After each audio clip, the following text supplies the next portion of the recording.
Hello students, कैसे हैं आप सब। आशा करती हूँ आप अच्छे होंगे और अच्छे से अपनी पढ़ाई कर रहे होंगे। मैं मोनिका रावत आपका स्वागत करती हूँ आईसीटी वर्चुअल क्लासरूम देहरादून में।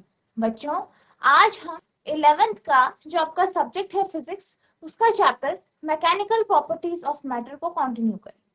तो बच्चों, पिछले लेक्चर में हमने ये देखा था कि जो आपका स्ट्रेस स्ट्रेन ग्राफ होता है, यानी प्रतिबल विकृति ग्राफ होता है, वो किस तरीके से बनता है।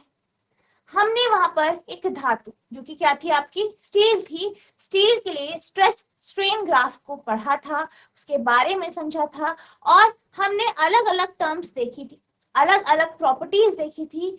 जो है हमने ये जाना था इलास्टिसिटी क्या होती है, ठीक है, प्रत्यस्थता के बारे में हमने जाना था, ठीक है। इसके बाद हमने देखा था जो आपकी लिमिट ऑफ इलास्टिसिटी है वो क्या होती है। इसके बाद हमने देखा था कि जो आपका प्रोपोर्शनैलिटी लिमिट क्या होती है, और हमने ये भी जाना था कि किस तरीके से बल को बढ़ाने के साथ साथ जो वस्तु है, जो आपकी धातु भी आपकी धातु है, उसके जो है प्रतिबल पर और उसकी जो स्ट्रेस है और स्ट्रेन है यानी विकृति है, उसमें किस तरीके से प्रभाव पड़ता है और किस तरीके से फाइनली अत्यधिक बल लगाने के बाद आपका जो धातु है वो टूट जाता है। आज हम बात करेंगे इलास्टिक मॉड्यूलाई की। तो इलास्टिक मॉड्यूलाई क्या होता है, प्रतिस्थता गुणांक। तो इसके बारे में भी हम पढ़ रहे थे। हमने ये देखा था कि जो हमारा ग्राफ था, जो हमारा ग्राफ हमने देखा था, इसमें हमने ये देखा था कि जो आपका बिंदु O और A है, ठीक है, O से A के बीच में जो ग्राफ है, ये जो ग्राफ है वो एक सीधी रेखा वाला, यानी यहाँ पे जो लाइन है वो स्ट्रेट लाइन, कैसी है, सीधी रेखा। और ये ग्राफ किस पे बन रहा है, प्रतिबल और विकृति। अब ये जो सीधी रेखा है वो क्या दर्शाता है, हुक्स लॉ, हुक्स लॉ को दर्शाता है। हमने हुक्स लॉ समझा था। हुक्स लॉ में हमने क्या पढ़ा था कि हुक्स लॉ क्या कहता है, हुक्स लॉ ये कहता है कि जब भी हम कुछ जो है आपका बल लगाते हैं, कुछ डिफॉर्मेशन हम प्रोड्यूस करते हैं किसी भी धातु पे, तो क्या होता है, जो स्ट्रेस होता है, जो प्रतिबल होता है और जो विकृति होती है, ये दोनों समानुपाती होती है, ये अनुक्रमणानुपाती होती है, यानी दोनों एक दूसरे पे डिपेंड करती है। मान लीजिए आपने बल बढ़ा दिया तो क्या होगा, आपका प्रतिबल बढ़ेगा, प्रतिबल बढ़ेगा तो विकृति भी बढ़ेगी। ये दोनों क्या है, एक दूसरे के साथ जुड़े हैं, एक दूसरे से रिलेटेड है। अब यहाँ पर जब हमने इस फॉर्मूले को देखा था कि जो स्ट्रेस है वो स्ट्रेन की डायरेक्टली प्रोपोर्शनल है, यानी प्रतिबल और विकृति आपस में क्या है, प्रोपोर्शनल है। तो जब हम इस प्रोपोर्शनैलिटी के साइन को हटाते हैं, ठीक है, तो हमारे पास प्रोपोर्शनैलिटी कांस्टेंट यानी अनुक्रमणुपाती का जो आपका स्थिरांक आता है, जो कांस्टेंट आता है, उसको हम क्या कहते हैं, मॉड्यूलस ऑफ इलास्टिसिटी। तो मॉड्यूलस ऑफ इलास्टिसिटी क्या है, ये एक कांस्टेंट वैल्यू है, एक कांस्टेंट वैल्यू है जो किसके ऊपर निर्भर करती है, जो आपके मटेरियल के ऊपर, यानी हर एक मटेरियल, हर एक जो आपकी धातु है, चाहे आपकी कॉपर हो, चाहे आपकी स्टील हो, कोई भी आपकी वस्तु है, सबका अपना अपना जो है प्रोपोर्शनैलिटी कांस्टेंट होता है, यानी आपका जो है मॉड्यूलस ऑफ इलास्टिसिटी या प्रत्यस्थता गुणांक होता है। और ये किसके ऊपर डिपेंड करता है, ये हमारे मैटर के ऊपर डिपेंड करता है, यानी हमारी धातु कैसी है, हमारी जो वस्तु है वो कैसे पदार्थ की बनी है, इसके ऊपर ये निर्भर। ये जो है ये बेहद ज्यादा रोल प्ले करता है हमारी इंजीनियरिंग, यानी जब हम कंस्ट्रक्शन की बात करते हैं, हम जब बिल्डिंग की बात करते हैं, तो वहां पे जो आपका प्रत्यस्थता गुणांक है ये बेहद अहम हो जाता है। इसी को नजर में या इसी को ध्यान पे रख के ही हमारे जो है कंस्ट्रक्शन वगैरह, ठीक है। तो अब हम बात करते हैं इलास्टिक मॉड्यूलाई की, ठीक है, हम देख लेते हैं इसकी डेफिनेशन क्या है। The proportional region within the elastic limit of a stress strain curve, reason O in figure, is of a great importance for structural and manufacturing engineering. यानी अगर हम स्ट्रेस स्ट्रेन कर्व की बात करें तो यहाँ पे जो OA ग्राफ है ये बेहद इंपॉर्टेंट है, और ये जो रीजन होता है इसे हम प्रोपोर्शनल रीजन कहते हैं, ठीक है, क्या कहते हैं, प्रोपोर्शनल रीजन कहते हैं, यानी अनुक्रमानुपातिक क्षेत्र हम इसे कहते हैं। और इसी के बेस पे जो भी आपकी संरचना है, ठीक है, जो भी आपके निर्माण है, ठीक है, जो आप कंस्ट्रक्शन करते हैं वो आप इसी को ध्यान में रख के करते हैं। The ratio of stress and strain is called modulus of elasticity. अब ये जो स्ट्रेस और स्ट्रेन का रेशियो होता है, ठीक है, जो आपका ये स्ट्रेस और स्ट्रेन का रेशियो है, प्रतिबल और जो आपका विकृति है, इसका जो अनुपात होता है, इसी को हम मॉड्यूलस ऑफ इलास्टिसिटी कहते हैं। ठीक है, तो ये किसकी प्रॉपर्टी होती है? जैसे अभी हमने बात करी, ये मटेरियल की यानी पदार्थ की प्रॉपर्टी होती है, और ये किसके ऊपर निर्भर करता है? पदार्थ के ऊपर, कि हमारा पदार्थ कैसा। संरचनात्मक तथा निर्माण अभियांत्रिकी डिजाइन के लिए प्रतिबल विकृति वक्र में प्रतिस्थता सीमा के अंदर का अनुक्रमानुपातिक क्षेत्र बहुत महत्वपूर्ण होता है। प्रतिबल तथा विकृति के अनुपात को प्रतिस्थता गुणांक कहते हैं, और किसी दिए हुए द्रव्य के लिए इसका विशिष्ट मान होता। अब हम बात करते हैं मॉडुलस ऑफ इलास्टिसिटी के जो आपके अलग अलग प्रकार के जो ये मॉड्यूलस थे, इनके बारे में बात करेंगे। सबसे पहले हम बात करते हैं यंग गुणांक की, यानी यंग्स मॉड्यूलस। अब यंग्स मॉड्यूलस बेसिकली क्या होता है? यंग्स मॉड्यूलस जो है ये आपका जो है किसी भी धातु या किसी भी वस्तु पे लगता है। ठीक है, जब आपके किसी भी धातु या किसी भी वस्तु पे हम जो है नॉर्मल स्ट्रेस, ठीक है, नॉर्मल स्ट्रेस की बात करें, ठीक है, यानी हमारा जो बल है बेसिकली वो कैसा लग रहा है? वो लंबवत यानी परपेंडिकुलर लग रहा है। ठीक है, चाहे आप उसे क्या कर रहे हैं? कंप्रेस कर रहे हैं, दबा रहे हैं, या आप उसे खींच रहे हैं। इस केस में क्या होता है? हमारा जो स्ट्रेस होता है वो टेंसाइल स्ट्रेस होता है। कैसा स्ट्रेस होता है? Tensile stress. ठीक है, जिसे आप क्या कहते हैं? जिसे आप कहते हैं तनक तनक तनक प्रतिबल। ठीक है, तो यहाँ पे हम क्या कहते हैं? जैसे हमने पिछले लेक्चर में भी देखा है, जो आपके पहले के लेक्चर्स थे उसमें हमने देखा है कि यहाँ पे जो इस केस में जो बल लगता है वो परपेंडिकुलर होता है, वो लंबवत होता है, यानी या तो वो अंदर की तरफ लगेगा या तो वो बाहर की तरफ लगेगा, लेकिन कैसा होगा? नॉर्मल यानी परपेंडिकुलर। इस केस में जो आपका स्ट्रेस होता है वो आपका कैसा स्ट्रेस होता है? Normal stress. ठीक है, या तनक प्रतिबल या फिर आपका टेंसाइल स्ट्रेस बोलते हैं। और यहाँ पे जो स्ट्रेन लगता है वो आपका लॉन्गिट्यूडनल स्ट्रेन होता है। स्ट्रेन यानी विकृति। अब हमने जब विकृति के बारे में पढ़ रहे थे तो हमने ये देखा था कि जब भी हम बल कैसे लगाते हैं? इस तरीके से लंबवत लगाते हैं यानी परपेंडिकुलर बल लगाते हैं। तो क्या होता है? जो हमारा स्ट्रेन या विकृति आती है उसे हम जो है दर्शाते हैं आपके डेल एल अपॉन एल से, यानी उसका जो फॉर्मूला होता है बेसिकली जो आपका अनुदैर्ध्य विकृति या जिसे एप्सिलॉन कहते हैं, अनुदैर्ध्य विकृति यानी लॉन्गिट्यूडनल स्ट्रेन जो होता है इसे हम एप्सिलॉन से शो करते हैं, और इसका फॉर्मूला क्या होता है? आकार में बदलाव बटा वास्तविक आकार। ठीक है, तो यहाँ पे हम लंबाई लेते हैं, लॉन्गिट्यूडनल है, अनुदैर्ध्य है, लंबाई में परिवर्तन की बात करें तो इसका फॉर्मूला होगा डेल एल अपॉन एल। अब इन दोनों का जो अनुपात होता है, इन दोनों का जो रेशियो होता है, वही आपका यंग गुणांक यानी यंग्स मॉड्यूलस। यानी यंग्स मॉड्यूलस क्या होता है? यंग गुणांक क्या होता है? तनक प्रतिबल और अनुदैर्ध्य विकृति का अनुपात। तो इसका जो अनुपात होता है वही आपका यंग गुणांक होता है। ठीक है, तो इसको आप लिख सकते हैं y बराबर सिग्मा अपॉन एप्सिलॉन। यहाँ पे सिग्मा क्या है? आपका तनक प्रतिबल, या हम ये कह सकते हैं ये आपका जो है टेंसाइल जो है स्ट्रेस है। एप्सिलॉन क्या है? लॉन्गिट्यूडनल स्ट्रेन यानी अनुदैर्ध्य विकृति। ठीक है, तो ये है। अब सिग्मा की वैल्यू क्या है? प्रतिबल बटा क्षेत्रफल।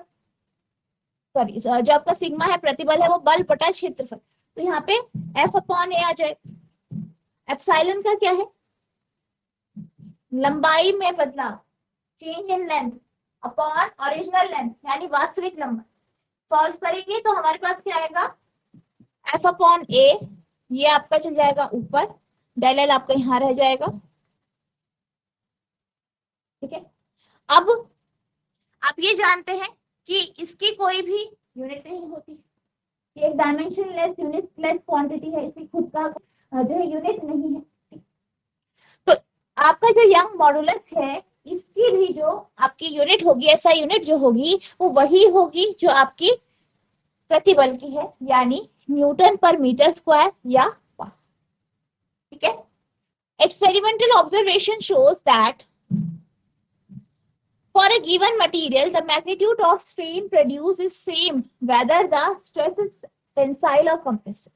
यानी जितने भी एक्सपेरिमेंट किए गए, बहुत सारे एक्सपेरिमेंट किए गए और एक्सपेरिमेंट करके ये पता लगाया गया कि जो स्ट्रेन होता है, ठीक है, जो विकृति होती है जो आपके किसी वस्तु या पदार्थ में उत्पन्न हो रही है, ठीक है, वो चाहे वो एक जैसी हो, यानी स्ट्रेन जो हो वो सेम हो, या जो आपका स्ट्रेस है वो टेंसाइल है या कंप्रेसिव है, कैसा भी है, तो इनका जो रेशियो होता है स्ट्रेन और स्ट्रेस का, बेसिकली यहाँ पे हम बात कर रहे हैं कैसे, कौन कौन से आपके कौन से स्ट्रेन की बात कर रहे हैं हम, लॉन्गिट्यूडनल स्ट्रेन यानी अनुदैर्ध्य विकृति की, एप्सिलॉन की बात कर रहे हैं, और कंप्रेसिव स्ट्रेस की बात कर रहे हैं। तो इनका जो रेशियो होता है, यानी द रेशियो ऑफ टेंसाइल और compressive stress sigma to the longitudinal strain epsilon is defined as Young's modulus।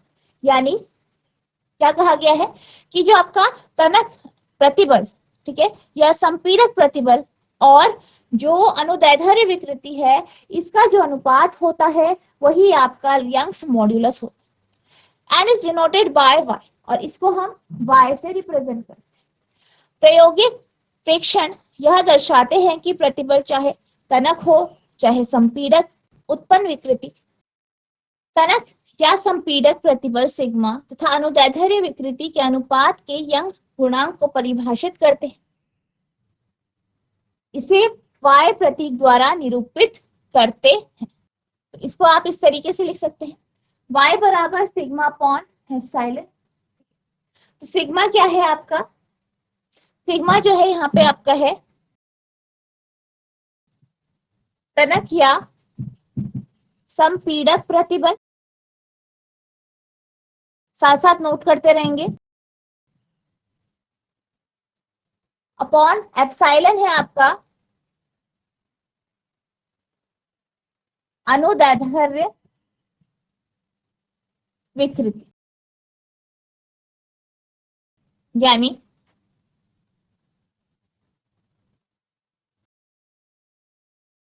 Tensile और compressive stress upon longitudinal strain. ठीक है, जिसे आप इस तरीके से लिख सकते हैं F upon A upon del L upon L, और आपके पास आएगा F into L upon A into del. Since strain is dimensionless quantity, हम क्या जानते हैं कि जो स्ट्रेन है, जो विकृति है, वो क्या है, डायमेंशनलेस क्वांटिटी है, यानी इसकी कोई भी डायमेंशन नहीं होती है। The unit of Young's modulus is same as that of stress। तो इसलिए जो यंग मॉड्यूलस है इसकी यूनिट वही है जो स्ट्रेस, क्योंकि स्ट्रेन क्या है, आपकी डायमेंशनलेस क्वांटिटी है, तो इसका कोई भी रोल नहीं। तो यहाँ पे जो हमारा यंग मॉड्यूलस है उसका फॉर्मूला हो जाएगा, सॉरी उसकी यूनिट हो जाएगी n बाय मीटर स्क्वायर और पास्कल। चूंकि विकृति एक विमाहीन राशि है, यंग गुणांक की इकाई वही है जो प्रतिबल की है, अर्थात न्यूटन पर मीटर स्क्वायर या पास्कल। ठीक है, तो ये आपकी यूनिट है, तो ये आपका हो गया यंग मॉड्यूलस, आप इसे नोट करें। अब हम चलते हैं हमारे जो प्रश्न है उसकी ओर। तो आपका पहला प्रश्न है, A structural steel rod has a radius of 10 millimeter, a length of 1.0 meter। ठीक है, एक संरचनात्मक इस्पात की छड़ की त्रिज्या 10 मिलीमीटर तथा मीटर है। 100 kilo Newton force stretch it along its length। अब क्या होता है, 100 किलो न्यूटन की यानी 100 किलो न्यूटन का जो बल है वो लगाया गया है, जिस कारण इसे ये खिंच जाता है। लंबा हो जाए। कैलकुलेट ए स्ट्रेस, पहले आपको क्या कैलकुलेट करना है, स्ट्रेस कैलकुलेट करना है। बी इलोंगेशन आपको निकालना है कि इलोंगेशन कितना होगा। And strain on the rod, और स्ट्रेन निकालना है। अगर यंग मॉड्यूलस जो है इसका 2.0 इंटू 10⁻11 न्यूटन पर मीटर स्क्वायर है। एक संरचनात्मक इस्पात की छड़ की त्रिज्या 10 मिलीमीटर तथा लंबाई 1 मीटर है। 100 किलो न्यूटन का एक बल F इसको लंबाई की दिशा में तनित करता है। छड़ में प्रतिबल, विस्तार तथा विकृति की गणना कीजिए। संरचनात्मक इस्पात का यंग गुणांक 2.0 इंटू 10⁻11 न्यूटन पर मीटर स्क्वायर। तो यहाँ पे आपसे क्या कहा गया है, रेडियस दिया गया है आपको स्टील की रॉड का, लंबाई दी गई है, ठीक है, फोर्स दिया गया है। सबसे पहले आपको स्ट्रेस निकाल, ठीक है, स्ट्रेस यानी आपको प्रतिबल निकालना है। इसके बाद आपको लॉन्गेशन यानी डेल एल की वैल्यू निकालनी है, कितना लॉन्गेशन हो ये निकालना है। और फिर आपको स्ट्रेन यानी विकृति की गणना भी, ठीक है। तो सबसे पहले जो भी आपको इंफॉर्मेशन दी गई है उसे हम नोट कर लेंगे। तो यहाँ पे आपके पास सबसे पहले दिया गया है आर की वैल्यू कितना है, 10 मिलीमीटर। इसे आप मीटर में परिवर्तित करेंगे।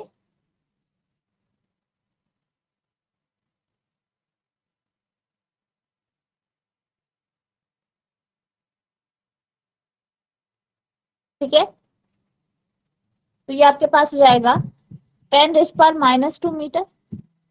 आर की वैल्यू आ गई। लेंथ कितनी दी है, 1 मीटर। बल कितना दिया है, 100 किलो न्यूटन।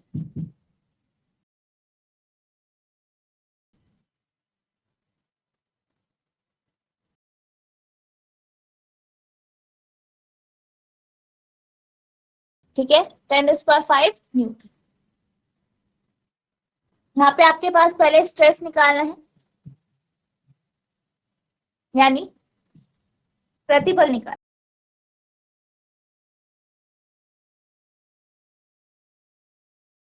प्रतिबल कितना होता है आपका, फोर्स अपॉन एरिया। ठीक है, फोर्स कितना है 10⁵।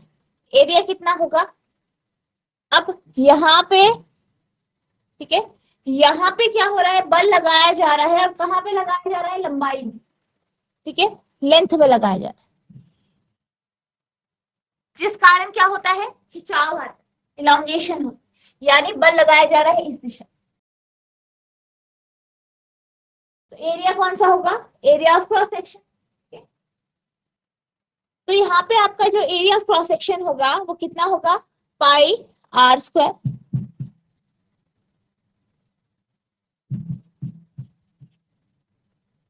ठीक है, इसको सॉल्व करेंगे।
तो ये आपका आया 0.318।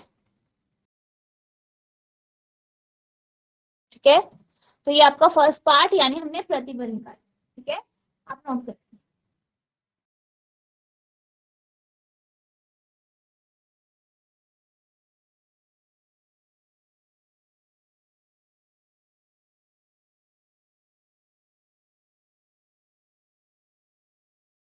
ठीक है, तो ये आपका आंसर है।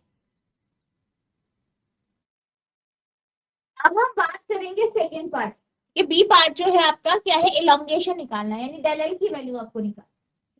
यहाँ पे क्या हुआ है, बल लगाया गया है, बल के कारण क्या हुआ, आपकी जो तार है वो खिंच, उसमें खिंचाव कितना आया है, इसके बारे में हम बात करें। अब इसे कैसे निकालेंगे, बी पार्ट में हम बात करते हैं इलोंगेशन की, यानी हमें क्या निकालना है, डेल एल की वैल्यू। अब हमने अभी क्या पढ़ा, यंग मॉडुलस का फॉर्मूला पढ़ा, y बराबर स्ट्रेस अपॉन स्ट्रेन, यानी प्रतिबल बटा विकृति। ठीक है, हमें अब प्रतिबल का फॉर्मूला आपको पता है, आप इसको एज इट इज भी लिख सकते हैं, क्योंकि यहाँ पे हमने प्रतिबल निकाल लिया है, स्ट्रेस की वैल्यू निकाल दी। स्ट्रेस को आप एज इट इज लिख लीजिए।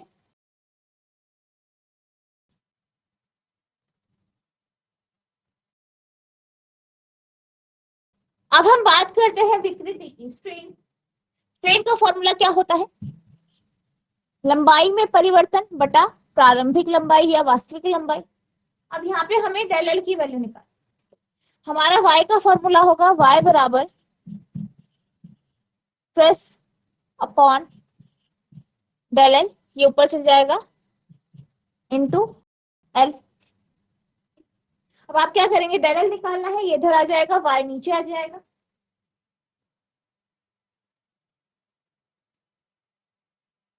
डेल एल बराबर stress upon y into L. ठीक है, अब यहाँ पर हमारे पास यंग मॉडुलस यानी y की वैल्यू है, y की वैल्यू आप देख सकते हैं कितनी है, 2 इंटू 10⁻11। ठीक है, तो आप y की वैल्यू इसे रख देंगे। स्ट्रेस कितना आया था आपका, 3.18 इंटू 10⁸8। लंबाई कितनी है, 1 मीटर है, आई थिंक 1 मीटर लंबाई है, एल की वैल्यू आप 1 ले लेंगे, y की वैल्यू 2 इंटू 10⁻11।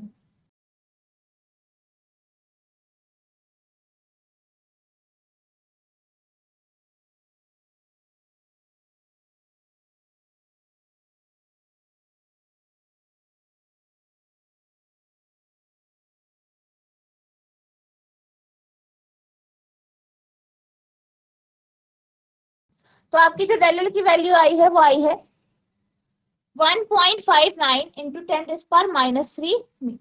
ठीक है, तो ये आपका इलांगेशन आ गया है। ठीक है, डेल एल की वैल्यू आपकी, ठीक है, आप इसे नोट करेंगे। अब हम बात करते हैं थर्ड पार्ट की। तो थर्ड पार्ट है स्ट्रेन ऑन द रॉड, यानी रॉड में स्ट्रेन कितना आया, ठीक है, विकृति कितनी आई, ये आपको यहाँ पे निकाल।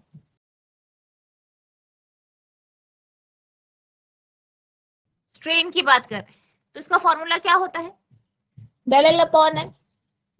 डेल एल कितना है, 1.59 इंटू 10⁻³ एल की वैल्यू 1, यानी जो आपकी विकृति आई है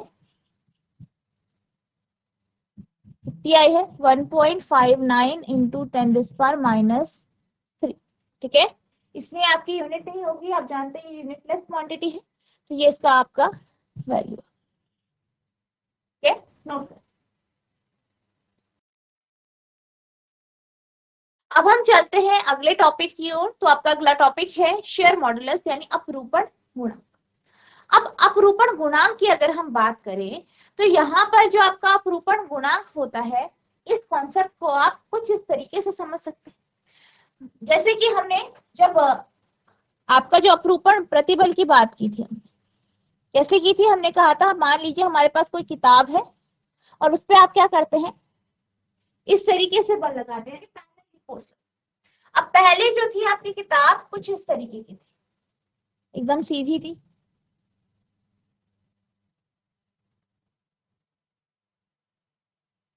बल लगाया तिरछी हो गई, एक एंगल में आ गया इस। तो यहाँ पर जो बल लगाया गया है वो कैसा है, वो है आपका पैरेलल समानांतर बल लगाया गया है। और जो आपका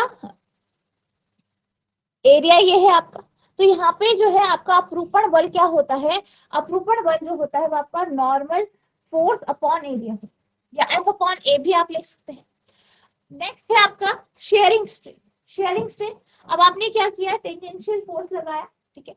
अब इसके कारण क्या हुआ, यहाँ पे विकृति, और इस विकृति को हम क्या कहते हैं, जिसमें क्या होता है आपका, आपका जो है बल जो है वो कैसा है, पैरेलल है। इस केस में जो विकृति आएगी यहाँ पे थीटा एंगल से आप इसे रिप्रेजेंट करते हैं, ठीक है, उसको आप अपरूपण विकृति कहते हैं। तो इन दोनों का जो रेशियो होता है, इन दोनों का जो अनुपात होता है का शेयर मॉड्यूलस यानी अपरूपण गुणांक, ठीक है। तो अपरूपण गुणांक के बारे में नेक्स्ट लेक्चर में हम डिटेल में डिस्कस करेंगे। आई होप जितना आज आपको पढ़ाया गया है आपको समझ में आया होगा, आपको इसे रिवाइज करना है। नेक्स्ट लेक्चर में हम शेयर मॉड्यूलस को कंटिन्यू करेंगे, साथ ही साथ जो है आपका बल्क मॉड्यूलस के कॉन्सेप्ट को पढ़ेंगे और कुछ क्वेश्चंस को डिस्कस करेंगे। बच्चों आज के लिए बस इतना ही, मिलते हैं हम नेक्स्ट सेशन में, तब तक के लिए thank you and have a nice day.